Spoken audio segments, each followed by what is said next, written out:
ಸ್ನೇಹಿತರೆ ನಮಸ್ತೆ, welcome to educator channel. GPSTR, PSTR ಮತ್ತು HSTR ಪ್ರಶ್ನೆಗಳಲ್ಲಿ ಅಥವಾ ಪ್ರಶ್ನೆ ಪತ್ರಿಕೆಯಲ್ಲಿ ಈ ರೀತಿಯ ಪ್ರಶ್ನೆಗಳನ್ನು ನೀವು ನೋಡಿರ್ಬೋದು. ಬರೀ ಶಿಕ್ಷಕರ ನೇಮಕಾತಿ ಅಲ್ಲದೆ ಹಲವಾರು ರೀತಿಯ CET ಕಾಂಪಿಟೇಟಿವ್ ಎಕ್ಸಾಮ್ಗಳಲ್ಲಿ ಈ ರೀತಿಯ ಪ್ರಶ್ನೆಗಳು ಕೇಳೋದುಂಟು. ಈ ರೀತಿಯ ಪ್ರಶ್ನೆಗಳು ನೋಡಲಿಕ್ಕೆ ಸ್ವಲ್ಪ ಕಷ್ಟಕರವಾದರೂ ಕೂಡ ಸಾಲ್ವ್ ಮಾಡುವಂತಹ ಮೆಥಡ್ ನಿಮಗೆ ತಿಳಿತು ಅಂತ ಹೇಳಿದ್ರೆ ಈಸಿಯಾಗಿ ಸಾಲ್ವ್ ಮಾಡ್ತೀರಾ. ಬಟ್ ಅಲ್ಲಿ ನೀವು ಕನ್ಫ್ಯೂಸ್ ಆಗದೆ ಈ ರೀತಿಯ ಪ್ರಶ್ನೆಗಳನ್ನು ಹೇಗೆ ಫೇಸ್ ಮಾಡ್ತೀರಾ ಅನ್ನೋದು ತುಂಬ ಇಂಪಾರ್ಟೆಂಟ್ ಆಗುತ್ತೆ. ಓಕೆನಾ? ಎಸ್. ಹಾಗಾದರೆ ಈ ರೀತಿಯ ಪ್ರಶ್ನೆಗಳನ್ನು ಸಾಲ್ವ್ ಮಾಡೋದು ಹೇಗೆ ಅಂತ ಇಂದಿನ ತರಗತಿಯಲ್ಲಿ ತಿಳಿತಾ ಹೋಗೋಣ. ಸ್ನೇಹಿತರೆ, ರೂಟ್ ಸಂಖ್ಯೆಗಳನ್ನು ಒಳಗೊಂಡಿರುವಂತಹ ಲೆಕ್ಕಗಳನ್ನು ನೀವು ಎಲ್ಲ ರೀತಿಯ ಕಾಂಪಿಟೇಟಿವ್ ಎಕ್ಸಾಮ್ಗಳಲ್ಲೂ ಹಾಗೂ ಈ ಶಿಕ್ಷಕರ ನೇಮಕಾತಿ ಅಂತ ಏನು ಹೇಳ್ತೀವಿ ನಾವು, PSTR, GPSTR ಮತ್ತು HSTR ನೇಮಕಾತಿಗಳಲ್ಲಿ ಆ ಪ್ರಶ್ನೆ ಪತ್ರಿಕೆಯಲ್ಲಿ ಈ ರೀತಿಯ ಪ್ರಶ್ನೆಗಳನ್ನು ಕೇಳೋದು ಉಂಟು. ಹಾಗಾಗಿ ಈ ರೀತಿಯ ಪ್ರಶ್ನೆಗಳನ್ನು ಸುಲಭೀಕರಿಸುವ ವಿಧಾನವನ್ನು ನಾವು ಈ ದಿನ ತಿಳ್ಕೊಳ್ತಾ ಹೋಗೋಣ. ಆ ರೂಟ್ ನಂಬರ್ಗಳ ಲೆಕ್ಕಗಳಲ್ಲಿ ಹಲವಾರು ವಿಧಗಳಿದ್ದಾವೆ. ಅದರಲ್ಲಿ ಮೊದಲನೇ ವಿಧ ಟೈಪ್ 1 ನಾವು ಈ ದಿನ ಕಲಿತಾ ಹೋಗೋಣ. ಓಕೆ ಅಲ್ವಾ? ಎಸ್. ಈಗ ಮೊದಲನೇ ಲೆಕ್ಕ ನೋಡಿ, √4 × √4 to √4 ಅಪ್ ಟು ಇನ್ಫಿನಿಟಿ. ಈ ರೀತಿಯ ಲೆಕ್ಕಗಳನ್ನು ನೀವು ನೋಡಿರ್ತೀರ. √4 × √4 × √4 × √4 × √4 ಅಪ್ ಟು ಎಲ್ಲಿವರೆಗೂ? ಅಪರಿಮಿತದವರೆಗೂ. ಎಲ್ಲಿವರೆಗೂ? ಅಪರಿಮಿತದವರೆಗೂ. ಎಲ್ಲಿವರೆಗೂ ಅಂತ ಕೌಂಟ್ಲೆಸ್ ಅಂತ ಹೇಳ್ತೀವಿ ನಾವು. ಈ ರೀತಿಯ ಪ್ರಶ್ನೆಗಳಿಗೆ ನೀವು ಯಾವ ರೀತಿ ಆನ್ಸರ್ ಮಾಡಬೇಕು ಅಂತ ಹೇಳಿದ್ರೆ, ಇಲ್ಲಿ ನೋಡಿ, ಒಂದೇ ರೀತಿಯ ಸಂಖ್ಯೆಗಳನ್ನು ಕೊಟ್ಟಿದ್ದಾರೆ. 4 ಅನ್ನುವಂತಹ ಸಂಖ್ಯೆಯನ್ನು ಕೊಡ್ತಾ ಹೋಗಿದ್ದಾರೆ. ಪ್ರತಿಯೊಂದು ಹತ್ರನೂ ಕೂಡ 4. ಈ 4 ಅನ್ನುವಂಥ ಸಂಖ್ಯೆನೇ ಮುಂದುವರಿತಾ ಹೋಗ್ತಾ ಇದೆ ಅಂತ ಹೇಳಿದ್ದಾರೆ. ಇಂತಹ ಸಂದರ್ಭದಲ್ಲಿ ನೀವು ತುಂಬ ಈಸಿಯಾಗಿ ಈ ರೀತಿಯ ಲೆಕ್ಕಗಳನ್ನು ಬಿಡಿಸ್ಬೋದು ಸ್ನೇಹಿತರೆ. ಹೇಗೆ ಅಂತ ಹೇಳಿದ್ರೆ, ಈ √4 ಇನ್ಫಿನಿಟಿವರೆಗೂ ಇರುವಂತಹ ಲೆಕ್ಕಗಳಿಗೆ ಉತ್ತರ ಯಾವಾಗಲೂ ಆ ರೂಟ್ ಒಳಗಡೆ ಇರುವಂತಹ ಸಂಖ್ಯೆನೇ ಉತ್ತರ ಆಗಿರುತ್ತದೆ. ಈ ರೂಟ್ ಒಳಗಡೆ ಯಾವ ಸಂಖ್ಯೆ ಇದೆ ಅಲ್ವಾ, ಅದೇ ಸಂಖ್ಯೆನೇ ಆ ಒಂದು ಪ್ರಶ್ನೆಗೆ ಉತ್ತರ ಆಗಿರುತ್ತೆ. ಹಾಗಾದರೆ ಅದೇ ರೀತಿ ಇನ್ನೊಂದು ಪ್ರಶ್ನೆಯನ್ನು ನಾವು ನೋಡೋಣ. √5 to √5 to √5 up to infinity. ಅಪರಿಮಿತ, ಕೌಂಟ್ಲೆಸ್ವರೆಗೂ ಕೂಡ √5 ಅನ್ನುವಂತಹ ಸಂಖ್ಯೆ ಮುಂದುವರಿತಾ ಹೋಗ್ತಾ ಇದೆ ಅಂತ ಹೇಳಿದ್ರೆ, ಇಂತಹ ಸಂದರ್ಭದಲ್ಲೂ ಕೂಡ ಸಂಖ್ಯೆ ಒಂದೇ ರೀತಿಯ ಸಂಖ್ಯೆ ಇದೆ. ಅರ್ಥ ಮಾಡ್ಕೊಳ್ಳಿ, ಸಂಖ್ಯೆ ಒಂದೇ ರೀತಿಯ ಸಂಖ್ಯೆ ಇದ್ದು √5 ಅಥವಾ ರೂಟ್ ಒಳಗಡೆ ರೂಟು ಮಧ್ಯದಲ್ಲಿ ಯಾವುದೇ ರೀತಿಯ ಚಿಹ್ನೆಗಳಿಲ್ಲ ಅಂತ ಹೇಳಿದ್ರೆ ಅದಕ್ಕೆ ಉತ್ತರ ಯಾವಾಗಲೂ ಅದರ ರೂಟ್ ಒಳಗಡೆ ಇರುವಂತಹ ಸಂಖ್ಯೆಯೇ ಆಗಿರುತ್ತದೆ. ಹಾಗಾದರೆ ಇದ್ರ ರೂಟ್ ಒಳಗಡೆ ಇರುವಂತಹ ಸಂಖ್ಯೆ 5 ಆಗಿರೋದ್ರಿಂದ ಇದಕ್ಕೆ ಈ ಪ್ರಶ್ನೆಗೆ ಉತ್ತರ ಅಂತ ಹೇಳಿದ್ರೆ 5. ಅರ್ಥ ಆಗಿದೆ ಅಂತ ಅಂದ್ಕೊಂಡಿದ್ದೀನಿ. ಇದೇ ರೀತಿ ಯಾವುದೇ ಸಂಖ್ಯೆಯನ್ನು ಕೊಡಲಿ, ಯಾವುದೇ ರೀತಿಯ ಸಂಖ್ಯೆಯನ್ನು ಕೊಟ್ಟರೂ ಕೂಡ ರೂಟ್ ಒಳಗಡೆ ಯಾವ ಸಂಖ್ಯೆ ಇರುತ್ತದೋ ಅದೇ ಸಂಖ್ಯೆ ಆ ಪ್ರಶ್ನೆಗೆ ಉತ್ತರ ಆಗಿರುತ್ತದೆ. ಯಾವಾಗ ಇದು ಇನ್ಫಿನಿಟಿ ಕೊಟ್ಟಿದ್ದಾರೋ ಇಲ್ಲ ಅಂತ ನೀವು ಅಬ್ಸರ್ವ್ ಮಾಡಬೇಕು. ಈ ಇನ್ಫಿನಿಟಿ ಅಂದರೆ ಅಪರಿಮಿತದ ಸಿಂಬಲ್, ಆ ಚಿಹ್ನೆಯನ್ನು ಅವರು ಕೊಟ್ಟಿದ್ದಾಗ ಮಾತ್ರ ಆ ರೂಟ್ ಒಳಗಡೆ ಇರುವಂತಹ ಸಂಖ್ಯೆಯೇ ಆ ಒಂದು ಪ್ರಶ್ನೆಗೆ ಉತ್ತರ ಆಗಿರುತ್ತದೆ. ಓಕೆ ಅಲ್ವಾ? ಇದು ಟೈಪ್ 1 ಅಂತ. ಓಕೆನಾ? ಅದೇ ರೀತಿ ಟೈಪ್ 2.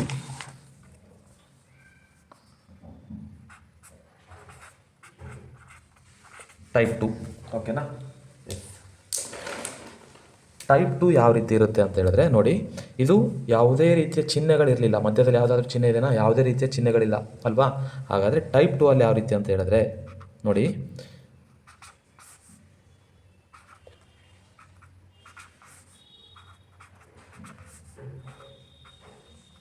ಈ ರೀತಿಯ ಲೆಕ್ಕಗಳನ್ನು ಕೊಟ್ಟಾಗ ಈಗ ನೋಡಿ, ಮಧ್ಯದಲ್ಲಿ ಪ್ಲಸ್ ಚಿಹ್ನೆಯನ್ನು ಒಳಗೊಂಡಿದೆ. ಇಂತಹ ಸಂದರ್ಭದಲ್ಲಿ ನೀವು ನೇರವಾಗಿ 6 ಅನ್ನುವಂಥ ಸಂಖ್ಯೆ ಉತ್ತರ ಅಂತ ಹೇಳಲಿಕ್ಕೆ ಆಗೋದಿಲ್ಲ. ಯಾಕಂತ ಹೇಳಿದ್ರೆ ಇಲ್ಲಿ ಮಧ್ಯದಲ್ಲಿ ಯಾವುದೇ ರೀತಿಯ ಚಿಹ್ನೆಗಳನ್ನು ಒಳಗೊಂಡಿರಲಿಲ್ಲ. ಹಾಗಾಗಿ ರೂಟ್ ಒಳಗಡೆ ಇರುವಂತಹ ಸಂಖ್ಯೆಯೇ ಆ ಒಂದು ಪ್ರಶ್ನೆಗೆ ಉತ್ತರ ಅಂತ ನಾನು ಹೇಳಿದೆ.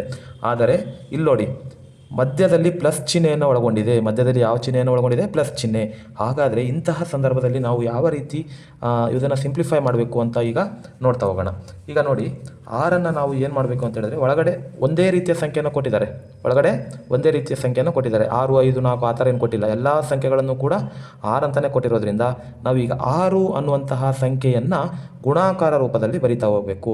6 ಅಂತಹ ಸಂಖ್ಯೆಗಳನ್ನು ನಾವು ಗುಣಾಕಾರ ರೂಪದಲ್ಲಿ ಅಥವಾ ಮಗ್ಗಿಯ ರೂಪದಲ್ಲಿ ಬರೀಬೇಕು.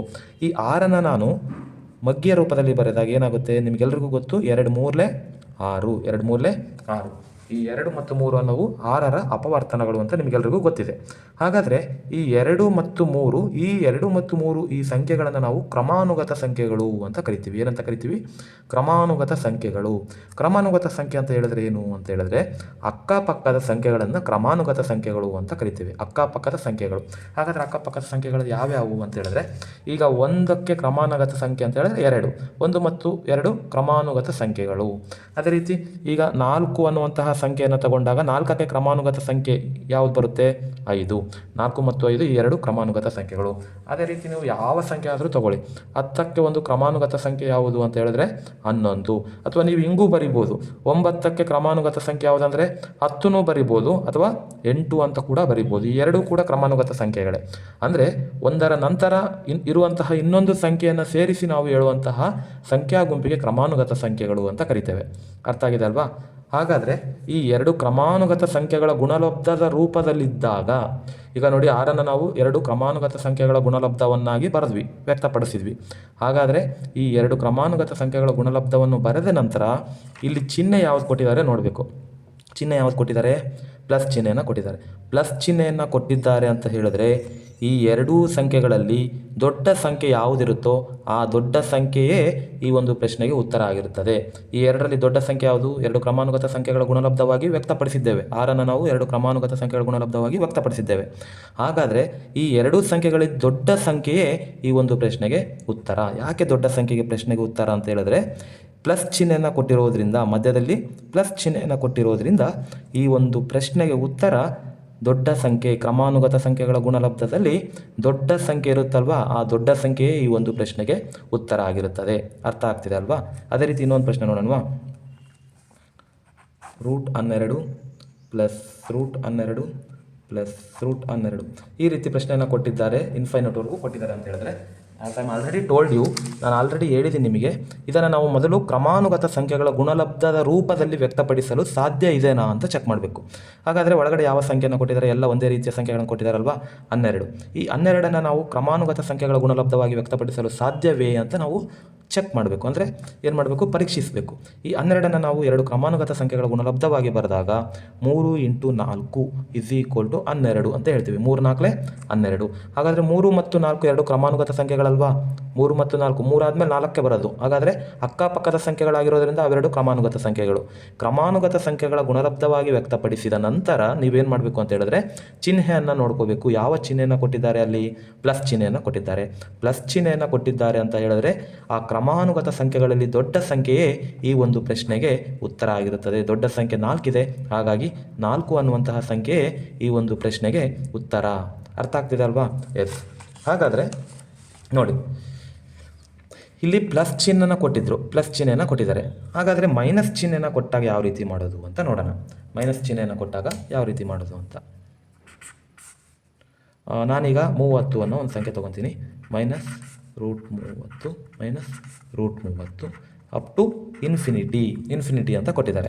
ಇಂತಹ ಸಂದರ್ಭದಲ್ಲಿ ನಾವೇನು ಮಾಡಬೇಕು ಅಂತ ಹೇಳಿದ್ರೆ ತುಂಬ ಈಸಿ ಇದೆ ನೋಡಿ. ಇದನ್ನು ಕಲ್ತಿದ್ದಾರೆ ಅಂತ ಹೇಳಿದ್ಮೇಲೆ ಇದು ಈಸಿನೇ, ಓಕೆನಾ? ಈಗ ಮತ್ತೆ ನಾವೇನು ಮಾಡಬೇಕು? ಒಳಗಡೆ ಇರುವಂತಹ ಸಂಖ್ಯೆಯನ್ನು ಕ್ರಮಾನುಗತ ಸಂಖ್ಯೆಗಳ ಗುಣಲಬ್ಧವಾಗಿ ವ್ಯಕ್ತಪಡಿಸಲು ಸಾಧ್ಯವೇ ಎನ್ನುವುದನ್ನು ಪರೀಕ್ಷಿಸಬೇಕು. ಓಕೆ, ಈ 30ನ್ನು ನಾನು ಗುಣಾಕಾರ ರೂಪದಲ್ಲಿ ಅಥವಾ 2 ಸಂಖ್ಯೆಗಳ ಗುಣಾಕಾರ ರೂಪದಲ್ಲಿ ವ್ಯಕ್ತಪಡಿಸಬೇಕಾದ್ರೆ 5 6 30 ಅಂತ ಹೇಳ್ತೇವೆ, ಹೌದಾ? 5 6 30 ಇದು ನಿಮಗೆಲ್ಲರಿಗೂ ಗೊತ್ತಿದೆ. ಈ ರೀತಿ ವ್ಯಕ್ತಪಡಿಸಿದ ಆದಮೇಲೆ ನಾವು ಏನು ಮಾಡಬೇಕಂತ ಹೇಳಿದ್ರೆ, ನಾನು ಇಮ್ಮಿಡಿಯೇಟಾಗಿ ಚಿಹ್ನೆಯನ್ನು ನೋಡ್ಕೋಬೇಕು. ಯಾವ ಚಿಹ್ನೆಯನ್ನು ಒಳಗೊಂಡಿದೆ ಕೊಟ್ಟಿರುವಂತಹ ಲೆಕ್ಕ, ಯಾವ ಚಿಹ್ನೆಯನ್ನು ಒಳಗೊಂಡಿದೆ ಅಂತ ನೋಡ್ಕೋಬೇಕು. ಅದು ಮೈನಸ್ ಚಿಹ್ನೆಯನ್ನು ಒಳಗೊಂಡಿದೆ. ಮೈನಸ್ ಚಿಹ್ನೆಯನ್ನು ಒಳಗೊಂಡಿದೆ ಅಂತ ಹೇಳಿದ್ರೆ ಅದಕ್ಕೆ ಉತ್ತರ ಕ್ರಮಾನುಗತ ಸಂಖ್ಯೆಗಳಲ್ಲಿ ಚಿಕ್ಕ ಸಂಖ್ಯೆ. ಕ್ರಮಾನುಗತ ಸಂಖ್ಯೆಗಳಲ್ಲಿ ಯಾವ ಸಂಖ್ಯೆ ಚಿಕ್ಕ ಸಂಖ್ಯೆ ಇರುತ್ತೋ ಆ ಚಿಕ್ಕ ಸಂಖ್ಯೆಯೇ ಈ ಒಂದು ಪ್ರಶ್ನೆಗೆ ಉತ್ತರ ಆಗಿರುತ್ತೆ. ಹಾಗಾದರೆ 5 6 30 ಅಂತ ವ್ಯಕ್ತಪಡಿಸಿದ್ವಿ. 5 ಮತ್ತು 6 ಕ್ರಮಾನುಗತ ಸಂಖ್ಯೆಗಳು. 5 ಮತ್ತು 6ರಲ್ಲಿ ಚಿಕ್ಕ ಸಂಖ್ಯೆ 5, ಚಿಕ್ಕ ಸಂಖ್ಯೆ 5 ಆಗಿರೋದ್ರಿಂದ ಈ ಒಂದು ಪ್ರಶ್ನೆಗೆ 5 ಉತ್ತರ ಆಗಿರುತ್ತೆ. ನಾವು 5ನ್ನು ಯಾಕೆ ತೊಗೊಂಡ್ವಿ ಅಂತ ಹೇಳಿದ್ರೆ, 6ನ್ನು ಯಾಕೆ ತೊಗೊಳ್ಲಿಲ್ಲ ಅಂತ ಹೇಳಿದ್ರೆ 5 ಅನ್ನುವಂತಹ ಸಂಖ್ಯೆ ಚಿಕ್ಕ ಸಂಖ್ಯೆ. ಚಿಕ್ಕ ಸಂಖ್ಯೆಯನ್ನು ನಾವು ಮೈನಸ್ ಚಿಹ್ನೆಯನ್ನು ಒಳಗೊಂಡಿದ್ದಾಗ ಚಿಕ್ಕ ಸಂಖ್ಯೆಯೇ ಉತ್ತರ ಆಗಿರುತ್ತದೆ. ಪ್ಲಸ್ ಚಿಹ್ನೆಯನ್ನು ಒಳಗೊಂಡಿದ್ದಾಗ ಆ ಕ್ರಮಾನುಗತ ಸಂಖ್ಯೆಗಳಲ್ಲಿ ದೊಡ್ಡ ಸಂಖ್ಯೆಯೇ ಉತ್ತರ ಆಗಿರುತ್ತದೆ. ಅರ್ಥ ಆಗ್ತಿದೆ ಅಲ್ವಾ? ಇದೇ ರೀತಿ ಇನ್ನೊಂದು ಪ್ರಶ್ನೆ ನೋಡೋಣ ಈಗ. ಎಸ್, 4ನೇ ಪ್ರಶ್ನೆ. √42 -√42 -√42 ಇದೇ ರೀತಿ ಮುಂದುವರಿತಾ ಇನ್ಫೈನೈಟ್ವರೆಗೂ ಮುಂದುವರಿತಾ ಹೋಗುತ್ತೆ. ಹಾಗಾದರೆ ಇದಕ್ಕೆ ಉತ್ತರ ಏನಾಗುತ್ತೆ? ಎಲ್ಲರೂ ಗೆಸ್ ಮಾಡ್ತಿದ್ದೀರಾ? ನೀವು ಮಾಡ್ತಿದ್ದೀರಾ ಅಂತಲೂ ಗೊತ್ತು, ಜೊತೆಗೆ ನೀವು ಆರಾಮಾಗಿ ಅರ್ಥ ಆಗಿದೆ ಅಂತಲೂ ಗೊತ್ತು. ಈ ಫಸ್ಟ್ ನಾವೇನು ಮಾಡಬೇಕು? ಫಸ್ಟ್ ಸ್ಟೆಪ್ಪು, ಈ 42 ನಾವು 2 ಸಂಖ್ಯೆಗಳ ಗುಣಲಬ್ಧವಾಗಿ ವ್ಯಕ್ತಪಡಿಸಬೇಕು. ಎಷ್ಟು ಯಾವ ಮಗಿಯಲ್ಲಿ ಬರುತ್ತೆ? 6 ಒಳ್ಳೆ 42, 6 ಒಳ್ಳೆ 42. ಹಾಗಾದರೆ ನೋಡಿ, 6, 7 2 ಕ್ರಮಾನುಗತ ಸಂಖ್ಯೆಗಳು. 6 ಆದ ನಂತರ 7 ಬರ್ತಿದೆ ಅಂದರೆ ಇವೆರಡು ಕ್ರಮಾನುಗತ ಸಂಖ್ಯೆಗಳಲ್ವಾ? ಹಾಗಾದರೆ ಈಗ ನಾವೇನು ಮಾಡಬೇಕು? ಚಿಹ್ನೆಯನ್ನು ನೋಡ್ಕೋಬೇಕು. ಚಿಹ್ನೆ ಯಾವ ಚಿಹ್ನೆಯನ್ನು ಕೊಟ್ಟಿದ್ದಾರೆ? ಮೈನಸ್ ಚಿಹ್ನೆಯನ್ನು ಕೊಟ್ಟಿದ್ದಾರೆ. ಮೈನಸ್ ಚಿಹ್ನೆಯನ್ನು ಕೊಟ್ಟಿದ್ದಾರೆ ಅಂದರೆ 2 ಕ್ರಮಾನುಗತ ಸಂಖ್ಯೆಗಳಿರುತ್ತಲ್ವಾ? ಆ 2 ಕ್ರಮಾನುಗತ ಸಂಖ್ಯೆಗಳಲ್ಲಿ ಯಾವ ಸಂಖ್ಯೆ ಚಿಕ್ಕ ಸಂಖ್ಯೆಯಾಗಿರುತ್ತೋ ಆ ಒಂದು ಸಂಖ್ಯೆಯೇ ಈ ಒಂದು ಪ್ರಶ್ನೆಗೆ ಉತ್ತರ ಆಗಿರುತ್ತದೆ. ಈ 6 ಮತ್ತು 7ರಲ್ಲಿ ಚಿಕ್ಕ ಸಂಖ್ಯೆ 6, ಹಾಗಾಗಿ 6 ಈ ಒಂದು ಪ್ರಶ್ನೆಗೆ ಉತ್ತರ ಆಗಿರುತ್ತದೆ. ಈ ಒಂದು ಪ್ರಶ್ನೆಗಳಿಗೆ ಬಿಡಿಸುವಂತಹ ಒಂದು ವಿಧಾನ ನಿಮಗೆ ಈ ಒಂದು ವಿಡಿಯೋ ಮೂಲಕ ತಲುಪಿದೆ ಅಥವಾ ಕಲ್ತಿದ್ದೀರಿ ಅಂತ ನಾನು ಭಾವಿಸ್ತಾ ಇದ್ದೀನಿ.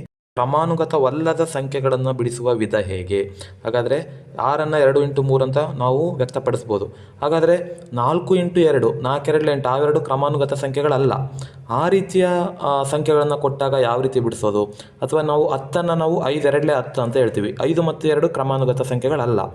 ಆ ರೀತಿಯ ಪ್ರಶ್ನೆಗಳನ್ನು ಕೊಟ್ಟಾಗ ಹೇಗೆ ಬಿಡಿಸೋದು ಅಂತ ಮುಂದಿನ ತರಗತಿಯಲ್ಲಿ ತಿಳ್ಕೊಳ್ಳೋಣ. ಇನ್ನು ಇದೇ ರೀತಿಯ ಪ್ರಶ್ನೆಗಳಿಗೆ, ಇದೇ ರೀತಿಯ ಒಂದು ಲೆಕ್ಕಗಳನ್ನು ಬಿಡಿಸುವ ವಿಧಾನ ತಿಳಿಯಬೇಕಾದ್ರೆ ನಮ್ಮ ಚಾನಲ್ಗೆ ಸಬ್ಸ್ಕ್ರೈಬ್ ಆಗಿ ಮತ್ತು ಬೆಲ್ ಐಕನ್ನ ಪ್ರೆಸ್ ಮಾಡಿ. ಇದೇ ರೀತಿ ನಮ್ಮ ಚಾನಲ್ಗೆ ಸಪೋರ್ಟ್ ಮಾಡ್ತಾ ಇರಿ ಅಂತ ಹೇಳ್ತಾ ಈ ವಿಡಿಯೋನ ಮುಗಿಸ್ತಾ ಇದ್ದೀನಿ. ಧನ್ಯವಾದಗಳು.